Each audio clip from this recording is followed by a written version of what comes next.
As you can see, Lagos State locking down cars in front of their premises, which I think is very, very wrong.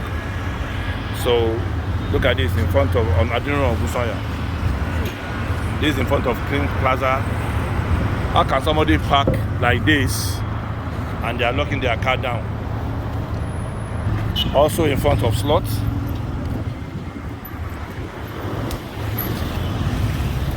Locking people's car down for what?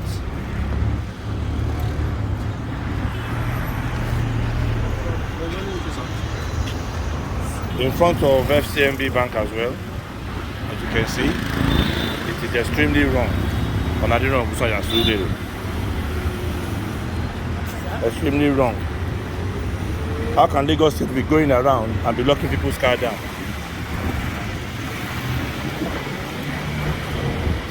Unless there is something else on it.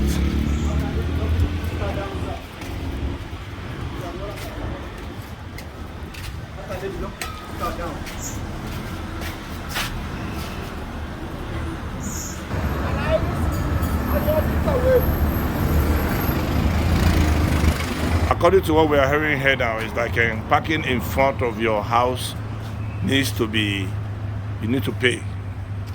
No park. No parking at owner's risk in front of your own building. In front of your own building. Can you believe this? In Lagos State, what is it?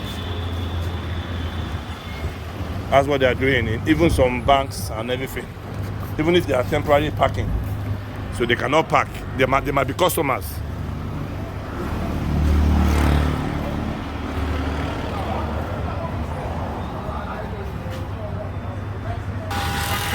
In front of Devino's, they lock one woman down here because they asked her to park, and it's not that she's parking on the road or something.